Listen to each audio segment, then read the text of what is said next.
of prayer here. Father God, we're thankful that in this world of constant turmoil and headlines, we can take a moment out to focus on what really matters and gather together with fellow believers and open your word and do our best to humbly present ourselves before you and allow the Holy Spirit to change us. And we ask that you would do exactly that this evening, God. Make us humble before the might of your holy word, humble enough to ask questions and humble enough to take it and apply it to our lives. In Jesus' name we pray. Amen. So a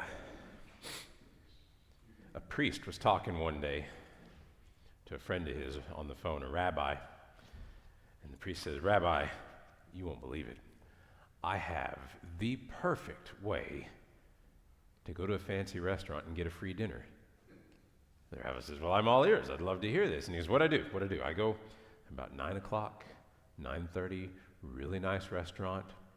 I order a bunch of food, knowing that they're going to close after a while, and I wine and dine myself all night until somebody comes up to me and says, "I'm sorry, sir, we're about to close. I'm going to have to ask you to leave." And then I tell them, "I think y'all have had a shift change because I paid the waiter before you and he's not here anymore." And then they say, "Okay," because I'm a man of the cloth, I'm wearing the collar. They don't say anything of it. And then boom, free dinner. And the rabbi says, "That's awesome, and we've got to try it. Let's do it tonight." He says, "All right, let's do it tonight." So they go to this new 5-star restaurant, and they go there late at night, like 9:30. They wine and dine themselves, and they're eating the nicest of steaks, and they got all the sides and stuff like that. And 11:30 rolls around, and somebody comes over to the table and says, "Gentlemen, I'm so sorry, but we're trying to close everything down, and I'm going to have to ask y'all to finish up and leave here." And the priest goes, No, you don't understand. I think y'all might have had a shift change or something because we paid the previous waiter." And he says, "Oh, I'm sorry, I had no idea." And then the rabbi goes, "And we're still waiting for the change."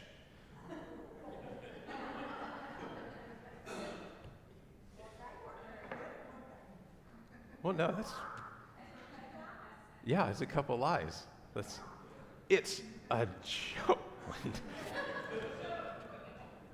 That wasn't chapter 15. That was, we're about to start the chapter now. All right, everybody, let's switch hats here.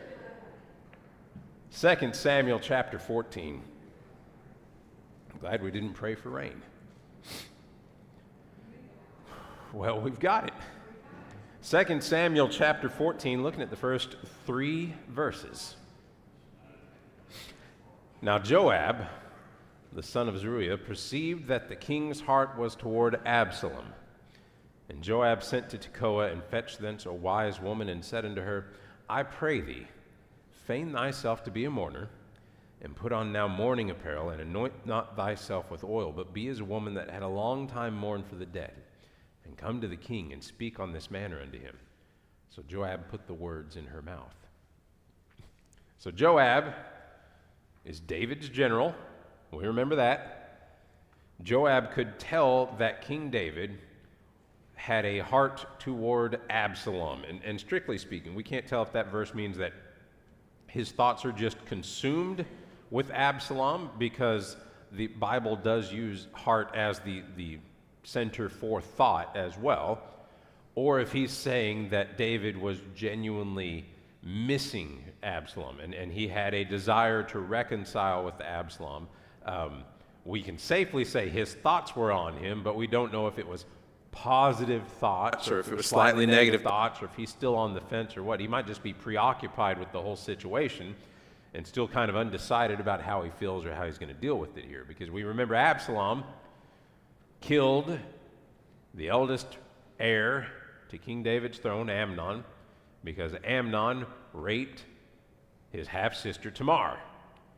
And he waited. After 2 years after that happened, Absalom stewed on it for 2 years, then concocted a scheme to kill him, had the servants kill him, and then he fled to his grandfather's place where he felt King David wouldn't go after him because he's his son anyway, but then his grandfather is there for him. So now Joab can see that King David is at the very least thinking about Absalom all the time. Either way, Joab decides to help the situation. So he sends to Tekoa which it's a village on a high hill about 5 miles south of Bethlehem, and he knows of a wise woman there. Not a witch, not a soothsayer. He's not looking to summon a spirit or read entrails or anything like that. She's literally just a wise woman, a sage old woman who's seen some things and has some experience and is wise and is not supernatural in any way, okay? The woman comes to Joab after he sends for her, and he says, I want you to pretend to be in mourning. Don't wear any jewelry. Don't anoint yourself with oil. Don't clean up. Or, you need to look distressed for what I'm about to ask you to do, because I'm going to send you to King David with a story, and I want it to be convincing. I want it to seem like you've been in mourning for quite some time. Sniff. Verses 4 through 8. And when the woman of Tekoa spake to the king, she fell on her face to the ground and did obeisance and said, Help, O king. And the king said to her, What aileth thee? And she answered, I am indeed a widow woman, and mine husband is dead. And my handmaid had 2 sons, and they strove together in the field, and there was none to part them. But the one smote the other, and slew him. And behold, the whole family is risen against thine handmaid. And they said, Deliver him that smote his brother, that we may kill him, for the life of his brother whom he slew, and we will destroy the heir also. And so they shall quench my coal which is left, and shall not leave to my husband neither name nor remainder upon the earth. And the king said unto the woman, Go to thine house, and I will give charge concerning thee. So the wise woman of Tekoa, she gets her audience with King David, and as soon as she's called in there, she falls on her face to the ground. She pays her respects to him, and she cries out to the king, Oh, help, help, O king. And David says, Okay, what's wrong? And then she proceeds to feed him the story that Joab told her to tell. So the story that's been fed to her. She says, I'm a widow. And I'm in a tight spot right now because the only family I have, I had 2 sons, and the 2 of them got into a fight, and they were out in the middle of nowhere, and there was nobody to stop the fight, nobody to pull them off each other, and one of my sons got real angry and killed the other son. And then she says family, but it's better translated, now my whole clan, like everybody of the city, is up in arms and set against me because they want the one surviving son to be delivered up for justice and to be killed, essentially. That is the justice for a murder like that.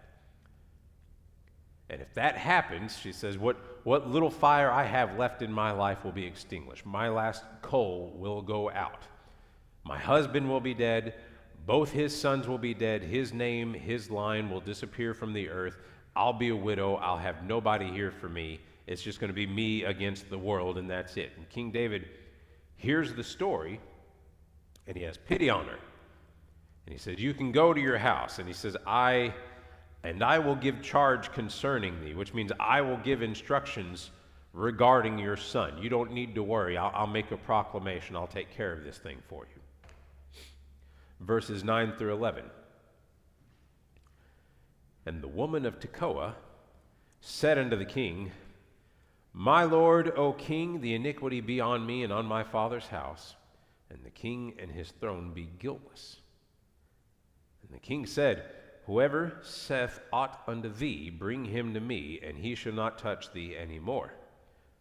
Then said she, I pray thee, let the king remember the Lord thy God, that thou wouldest not suffer the revengers of blood to destroy any more, lest they destroy my son. And he said, As the Lord liveth, there shall not one hair of thy son fall to the earth. So at the end of that last little bit, the woman of Tekoa, she had a general promise from the king that he's going to help. He said, I'll give instructions. I'll send charge on her.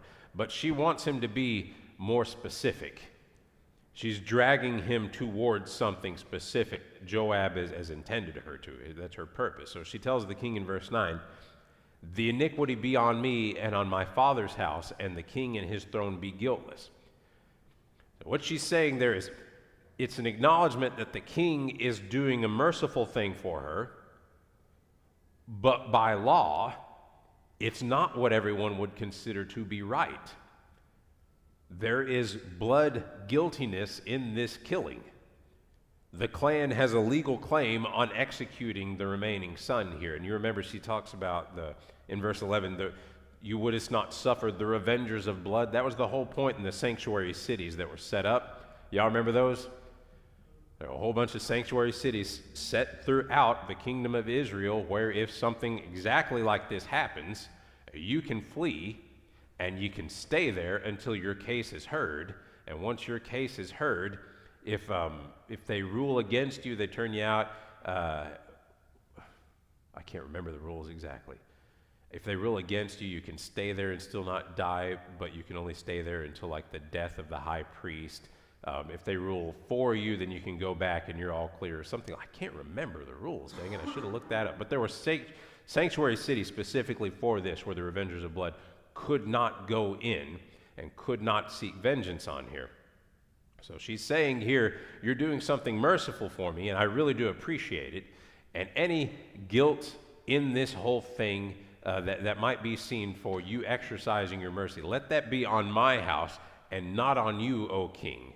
And the woman says, pardoning this, I understand, may not be wrong or right by everybody, so let it all fall on me. But King David replies, if anybody says anything to you about that, you just bring them to me. I'll make sure they don't bother you anymore. But then in verse 11, the woman presses even further. She says, then she said, I pray thee, let the king remember the Lord thy God, that thou wouldest not suffer the revengers.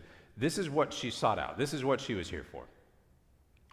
Joab wanted somebody who could artfully maneuver the king into a specific mindset before springing this little logical trap on him. So she didn't press her luck at the outset completely. She's been just kind of leading him here, a trail of breadcrumbs. She presses the king just a little bit more right here, and she says, by God, I hope you remember what you have said to me today. Don't let this go unremembered before you in the sight of God, that you would not let the avengers of blood take my last son. And then at the very end there, she got exactly what she was sent for. She got a religious oath from the king. Recognition on a holy level that the scenario that she's painting is deserving of being righted. So King David swore, as the Lord liveth, that the son of the woman would be safe. Verses 12 through 17. Then the woman said, let thine handmaid, I pray thee, speak one word unto my lord the king. And he said, say on. And the woman said, wherefore then hast thou thought such a thing against the people of God? For the king doth speak this thing as one which is faulty, and that the king doth not fetch home again his banished. For we must needs die, and are as water spilt on the ground, which cannot be gathered up again. Neither doth God respect any person, yet doth he devise means that his banished be not expelled from him. Now therefore that I am come to speak of this thing to my lord the king, it is because the people have made me afraid. And thy handmaid said, I will now speak unto the king. It may be that the king will perform the request of his handmaid. For the king will hear to deliver his handmaid out of the hand of the man that would destroy me and my son together out of the inheritance of God. Then thine handmaid said, the word of my lord the king shall now be comfortable, for as an angel of God, so is my lord the king to discern good and bad, therefore the Lord thy God will be with thee. So realize what's happened right here. And she didn't go all the way, but she did it. Twice now. Twice, King David has been led along by a smooth talker through the form of a parable, only to have the finger pointed right at him when the story was all done. Twice. Now this time truly is not nearly as dramatic as the prophet Nathan working in, King David into a frenzy and then saying, thou art the man. But it's the same trick. The only difference is she doesn't pull any kind of gotcha. She still plays it subtle and smooth. She sticks with her story as though it's really true. Like she doesn't come out of it and say, oh, you know what, this is all a ruse. She sticks with it. With the whole tale out there, the wise woman of Tekoa begs the king one final word, and she humbly tells the king that if you would protect the son, my son, if you would protect him for killing his brother, if you can extend that kind of grace to him, then why would you not do the same for your own banished son? Because leaving him in exile is an injury against the Israelites. And then she said, and artfully says, life is short, life is uncertain. We are all like water spilled on the ground that can't be gathered up again. Nobody's going to escape this fate. Even still, God is gracious that whenever we have done wrong, he devises ways that man can be reconciled not only to each other, but to God. And like I said, it's an artful way of saying that. For we must needs die, and are as water spilt on the ground, which cannot be gathered up again. Neither doth God respect any person, yet doth he devise means that his banished be not expelled from him. It's beautifully written. In verse 15, though, she starts dialing it back a bit. And maybe, I don't know, maybe she's feeling like she went a bit too far. When she called out the king about his son, she starts coming back and she says, now, I only came to you, O king, because my clan has me afraid for my son. I may have overstepped, but I'm a little emotional now because we're talking about my only son, and I'm under a lot of pressure here, but I still came here because I thought you were my only shot to save my son and myself, since I'm a widow with no family, and that's a pretty rough existence. So you'll have to excuse me, my king. I only came here because that's the scenario. And I said to myself, this king is wise, and he can discern good and evil. And then she says, and now I will take comfort in your words, knowing that you are like an angel and able to discern good and evil. So she presses it right up to the edge, and then she says, now I'm only saying this because I'm under a lot of stress right now. I only have one relative left in this whole world. So she doesn't abandon her story. She sticks to it. So there's no like, ha, there's no sheep at all, you fool. You're the man. It's not that. It's something. She's sticking to her guns here. Verses 18 through 20. Then the king answered and said unto the woman, hide not from me, I pray thee, the thing that I shall ask thee. And the woman said, let my lord the king now speak. And the king said, is not the hand of Joab with thee in all this? And the woman answered and said, as thy soul liveth, my lord the king, none can turn to the right or to the left from aught that my lord the king hath spoken. For thy servant Joab, he bade me, and he put all these words in the mouth of thy handmaid. To fetch about this form of speech hath thy servant Joab done this thing, and my lord is wise according to the wisdom of an angel of God to know all the things that are in the earth. So David senses something's up. He's had this trick played on him before. And he looks at the lady and he says, all right now, you tell me the truth. Hide not from me, I pray thee, the thing that I shall ask thee. You better tell me the truth now. And she says, okay, yeah, I'll tell you the truth. Did Joab put you up to all this? And she says, oh, you got me. Boy, you are wise, O king. You got me. Nothing escapes the attention of the king.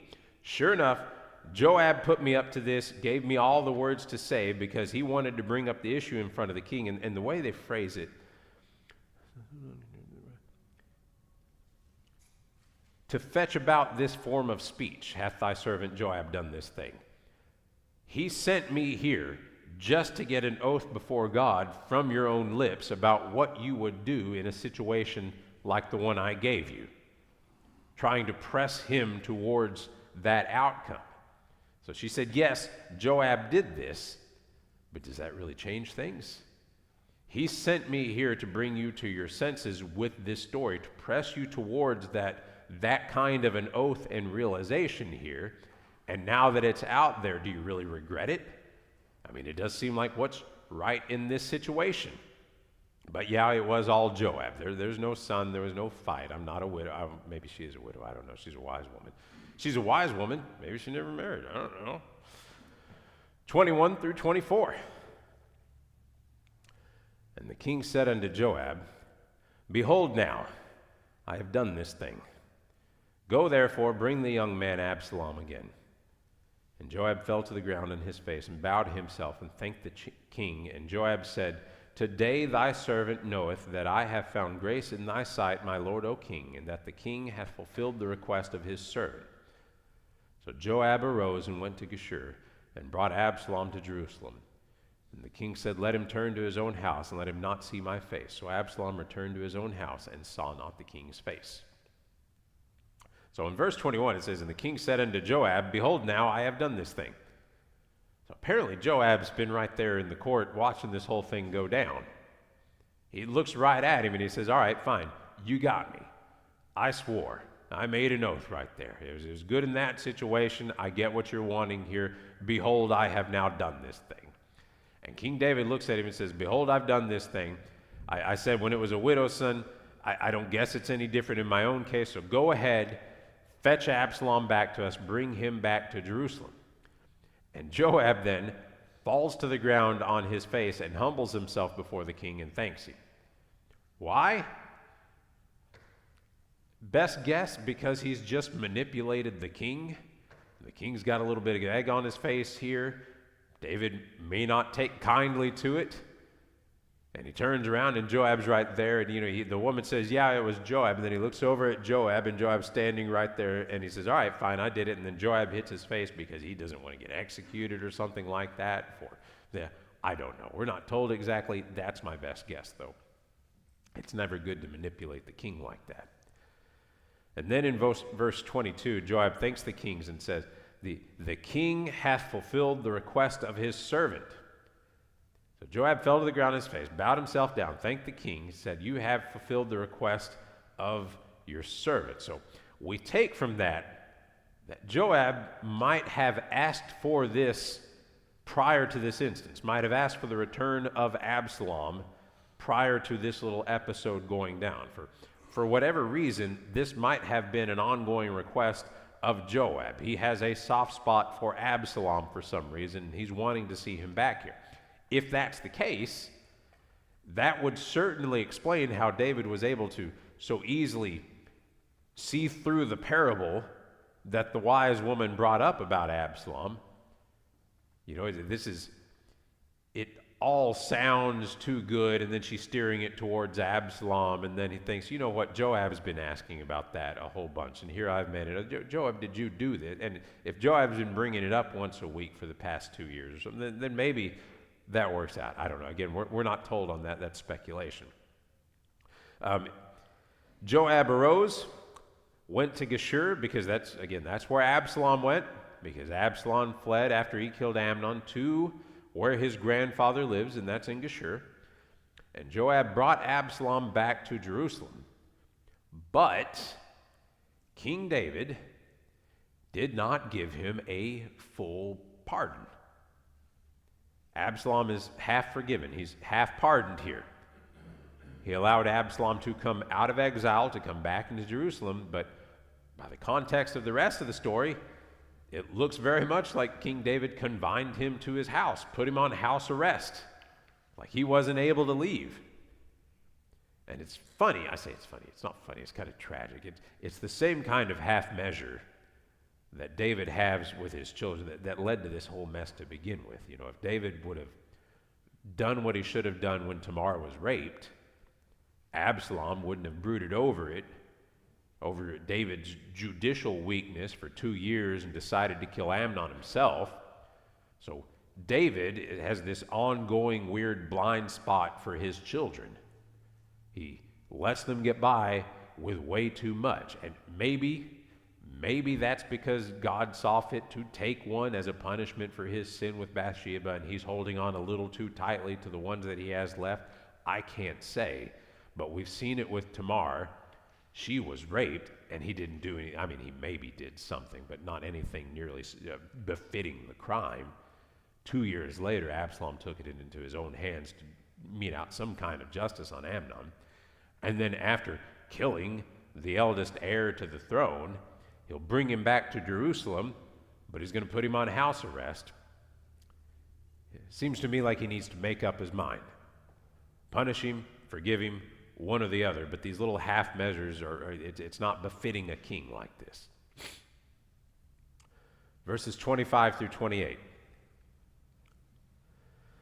But in all Israel there was none to be so much praised as Absalom for his beauty. From the sole of his foot even to the crown of his head there was no blemish in him.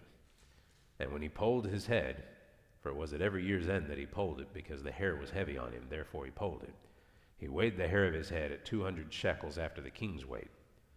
And unto Absalom there were born 3 sons and 1 daughter, whose name was Tamar. She was a woman of a fair countenance. So Absalom dwelt 2 full years in Jerusalem, and saw not the king's face. Now this is a side note for now, but it's something you need to keep in mind when we get to the end of Absalom's story. It's a key role here. But Absalom is a real good-looking guy. Not a blemish on him from head to toe. And I don't know a single one of us that can raise our hand on that. Just head to toe, not a single blemish on it. This dude he's a supermodel. Not only is he a supermodel, he had this long, thick, flowing, luxurious, Fabio-like hair. And once a year, Absalom would cut his hair because it would just get too heavy for him. And we don't know exactly, it says as the 200 shekels after the king's weight. That's a specific form of weight. We don't know exactly how much the royal shekel is. If it's the normal shekel, then it's about 6 pounds of hair that he was cutting off whenever he would cut his hair once a year, which that's a substantial amount of hair. I mean, that's pretty good. That's a couple wigs worth of locks of love or something like that.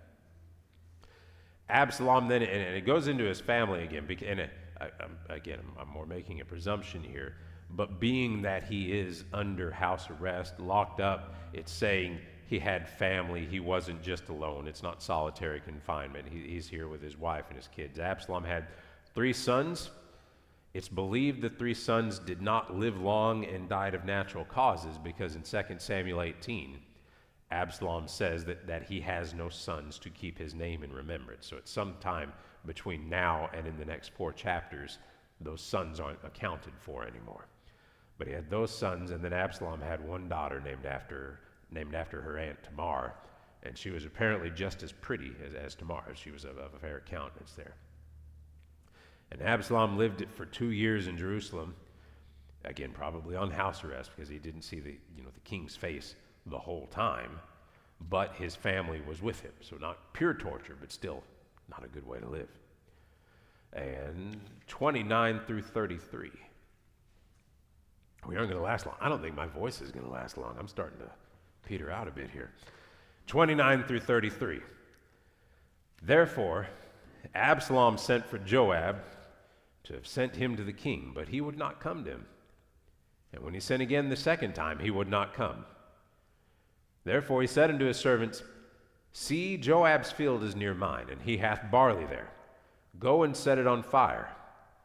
And Absalom's servants set the field on fire. Then Joab arose and came to Absalom unto his house, and said unto him, Wherefore have thy servants set my field on fire? And Absalom answered Joab, Behold, I sent unto thee, saying, Come hither, that I may send thee to the king, to say, Wherefore am I come from Geshur? It had been good for me to have been there still. Now therefore let me see the king's face, and if there be any iniquity in me, let him kill me. So Joab came to the king and told him, and when he had called for Absalom, he came to the king and bowed himself and his face to the ground before the king. And the king kissed Absalom. So after 2 years of this half-pardoned house arrest, Absalom has had enough of it. And he sends for Joab, the general, because he wants to seek an audience with the king. He wants a full pardon. And obviously he can't summon the king. You don't summon the king. So he's not summoning the king. He summons Joab. And why not Joab? Joab is the guy with the soft spot for him that was lobbying so hard for Absalom to be brought back from Geshur, who made it all possible. So it feels like they have a connection. And Joab does have a soft spot for Absalom, or he never, would have schemed with the wise woman to have him return. But it is likely that part of this house arrest was a shunning of sorts. It was David saying, don't even mess with him. He's being punished. He's on house arrest. I don't want any of y'all visiting. So Joab does not want to disobey the king by visiting Absalom while he's being punished even still. And Absalom summons him a second time. And even still, Joab doesn't answer him a second time. So Absalom gets some of his servants together and he says, I've got the perfect idea. Burn his field to the ground. That escalated a little bit, didn't it? No instructions to do it in the night. He doesn't say wear masks or go hide what you're doing. He says go out there in front of God and everybody and set Joab's field on fire. And I imagine instructions to the effect of, and if anybody asks you, you tell them Absalom sent you. Because I want his attention. And it worked. It got Joab's attention. So Joab comes in and he pays Absalom a visit. He says, dude, why'd you set my field on fire? And Absalom says, dude, I've been calling you, and you wouldn't come. I've had enough of living like this. You could have at least left me in Geshur. In Geshur, I at least had the run of the town, had my family there. I had freedom to move around a little bit. Here, I don't even have that. I want an audience with the king. If my offense is still genuinely unpardoned in the sight of the king, it would be better for King David to just kill me, just execute me and do away with me, than for me to live like a criminal for the rest of my life and go on like this. So Joab relays that message to the king. The king calls for Absalom, and when Absalom came in before the king, he bowed himself to the ground. And I mean, there's more than likely an exchange of sorts. You would think they would have some kind of words. It seems to me that they're just not recorded here for brevity, but I can't imagine this scene unfolding with them not speaking at all to each other. Regardless, it ends with Absalom on his face, and King David goes over to him, picks him up off the ground, and kisses his son, which is essentially a full pardon, just like the prodigal son. That's saying, all right, fine, I no longer hold you guilty in this way here. He wouldn't have rushed over to him and kissed him like that if he didn't pardon him here. So as it stands, Absalom, despite the murder, is back. He's good looking. He's got his run of the town. He's back. He is next in line for the throne after Amnon as well. And oh boy, the next chapter gets fun, doesn't it? Y'all can read ahead, but I know it's only 7:02. Maybe I should have done 2 chapters, but I think I'm going to have to tap out because I don't think I would last to 7:30 anyway. Questions? No? All right. Yes. I remember somewhere, and it's either in Chronicles or Kings, that, when David was on the run from Saul, I remember reading that he took Absalom when he was really young, with him to visit when he was with the Philistines, and when he was acting like he was crazy, so that they wouldn't kill him. You don't remember that? But it said something about David highly favored Absalom. He was kind of like his favorite son. They were real close, but he was real young. But he went with him. He went with David. And I can't find that. You all, does that familiar to any of y'all? No, Absalom was born. Maacah was the wife that he took in Hebron when he was first installed for political reasons, and that's his mom. Okay. Well, maybe I'm just dreaming. I don't know.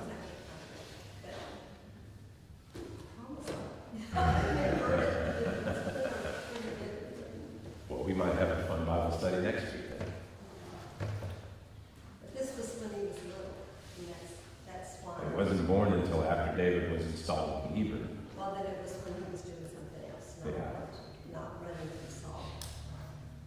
He's about to be on the run again, but in a different fashion. Yeah. From Absalom. So Jerusalem was a big city. The what? Big city. What about big? What? Jerusalem, big city. Okay. A lot of people. Had to go 5 miles to find a wise woman.